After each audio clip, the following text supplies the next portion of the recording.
I have one more reason for optimism: climate change. Maybe you don't believe it, but here is the fact. On December 12th, 2015, in Paris, under the United Nations, 195 governments got together and unanimously, if you've worked with governments, you know how difficult that is, unanimously decided to intentionally change the course of the global economy in order to protect the most vulnerable and improve the life of all of us.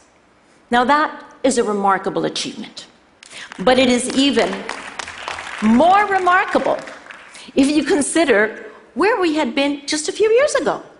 2009, Copenhagen. Who remembers Copenhagen? Well, after years of working toward a climate agreement, the same governments convened in Copenhagen and failed miserably. Why did it fail miserably? For many different reasons, but primarily because of the deeply entrenched divide between the global north and the global south. So now, 6 months after this failure, I was called in to assume the responsibility of the global climate change negotiations. You can imagine, the perfect moment to start this new job. The global mood on climate change was in the trash can. No one believed that a global agreement could ever be possible. In fact, neither did I. If you promise not to tell anyone outside of this wonderful TED audience, I'm going to divulge a secret that has been gratefully buried by history. On my first press conference, a journalist asked, Ms. Figuerez, do you think that a global agreement is ever going to be possible? And without engaging brain, I heard me utter, not in my lifetime. Well, you can imagine the faces of my press team who were horrified at this crazy Costa Rican woman who was their new boss. And I was horrified too. Now, I wasn't horrified at me because I'm kind of used to myself. I was actually horrified at the consequences of what I had just said, at the consequences for the world in which all our children are going to have to live. It was frankly a horrible moment for me. And I thought, well, no, hang on. Impossible is not a fact. It's an attitude. It's only an attitude. And I decided right then and there that I was going to change my attitude, and I was going to help the world change its attitude on climate change. So, I don't know. No, just this, thanks. I don't know what you would do if you were told your job is to save the planet, put that on your job description, and you have full responsibility, but you have absolutely no authority because governments are sovereign in every decision that they take. Well, I would really love to know what you would do on the first Monday morning, but here's what I did. I panicked. And then I panicked again because I realized I have no idea how we're going to solve this problem. And then I realized I have no idea how we're going to solve this problem, but I do know one thing. We have got to change the tone of this conversation because there is no way you can deliver victory without optimism. And here I use optimism as a very simple word, but let's understand it in its broader sense. Let's understand it as courage, hope, trust, solidarity, the fundamental belief that we humans can come together and can help each other to better the fate of mankind. Well, you can imagine that I thought that without that, there was no way we were going to get out of the paralysis of Copenhagen. And for 6 years, I have stubbornly, relentlessly injected optimism into the system, no matter what the questions from the press, and I have gotten better at those. And no matter what the evidence to the contrary, and believe you me, there has been a lot of contrary evidence. But relentless optimism into the system. And pretty soon, we began to see changes happening in many areas, precipitated by thousands of people, including many of you here today, and I thank you. And this TED community will not be surprised if I tell you the first area in which we saw remarkable change was technology. We began to see that clean technologies, in particular renewable energy technologies, began to drop price and increase in capacity, to the point where today we are already building concentrated solar power plants that have the capacity to power entire cities, to say nothing of the fact of what we are doing on mobility and intelligent buildings.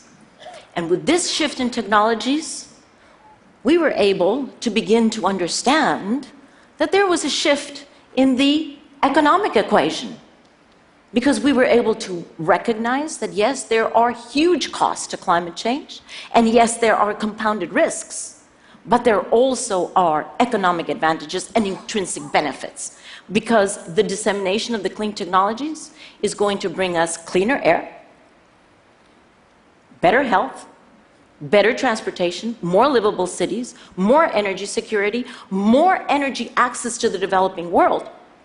In sum, a better world than what we have now. And with that understanding, you should have witnessed, in fact, part of you were, the spread of ingenuity and excitement that went through, first through non-national governments, the private sector, captains of industry, insurance companies, investors, city leaders, faith communities, because they all began to understand this actually can be in their interest. This can actually improve their bottom line. And it wasn't just the usual suspects.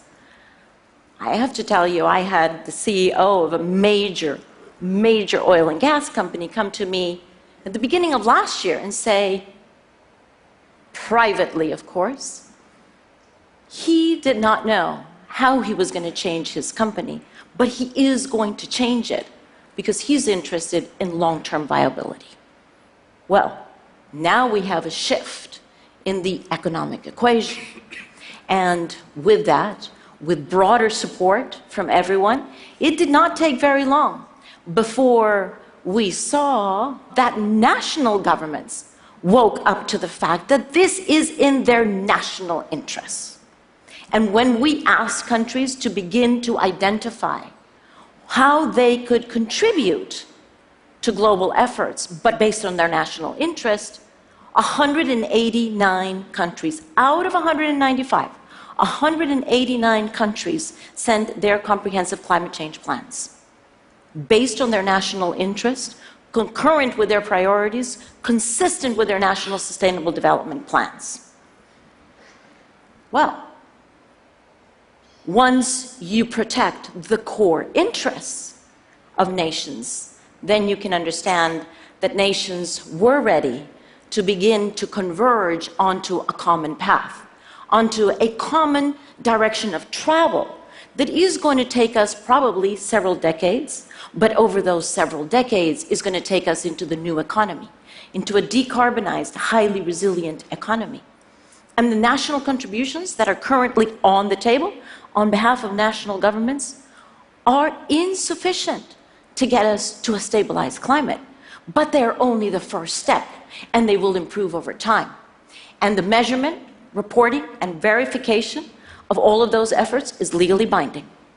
And the checkpoints that we're going to have every 5 years to assess collective progress toward our goal is legally binding.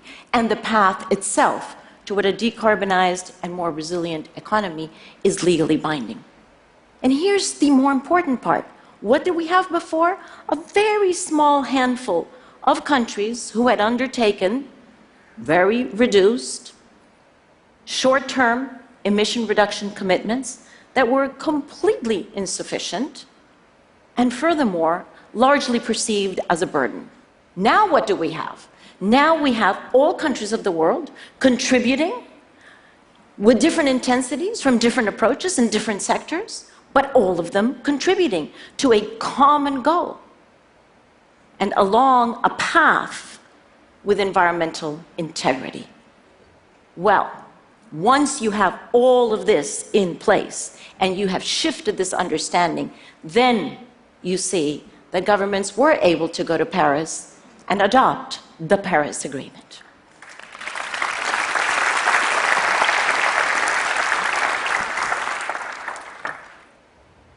So, as I look back over the past 6 years, first I remember the day the Paris Agreement was adopted. I cannot tell you the euphoria in the room. 5,000 people jumping out of their seats, crying, clapping, screaming, yelling, torn between euphoria and still disbelief at what they had just seen, because so many people had worked for years toward this, and this was finally their reality. And it wasn't just those who had participated directly. A few weeks ago, I was with a colleague who was trying to decide on a Tahitian pearl that he wanted to give to his wonderful wife, Natasha. And once he had finally decided what he was going to buy, the jeweler said to him, "You know, you're very lucky that you're buying this now, because these pearls could go extinct very soon because of climate change." "But," the jeweler said, "have you heard? The governments have just come to a decision, and Tahiti could have a chance." Well, what a fantastic confirmation that perhaps, here is hope, here is a possible chance. I'm the first one to recognize that we have a lot of work still to do. We've only just started our work on climate change. And in fact, we need to make sure that we redouble our efforts over the next 5 years that are the urgent 5 years. But I do believe that we have come over the past 6 years from the impossible to the now unstoppable. And how do we do that?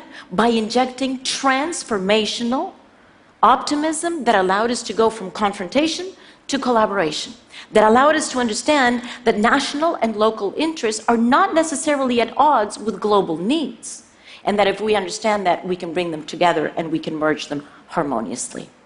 And as I look forward to other global issues that will require our attention this century, food security, water security, home security, forced migration, I see that we certainly do not know how we're going to solve those problems yet. But we can take a page out of what we have done on climate change, and we can understand that we have got to reinterpret the zero-sum mentality, because we were trained to believe that there always are winners and losers, and that your loss is my gain. Well, now that we're in a world in which we have reached planetary boundaries, and that we're not just so interconnected, but increasingly interdependent of each other, your loss is no longer my gain. We're either all losers, or we all can be winners. But we are going to have to decide between zero and some. We're going to have to decide between zero benefit for all, or living life as the sum of all of us. We've done it once. We can do it again. Thanks.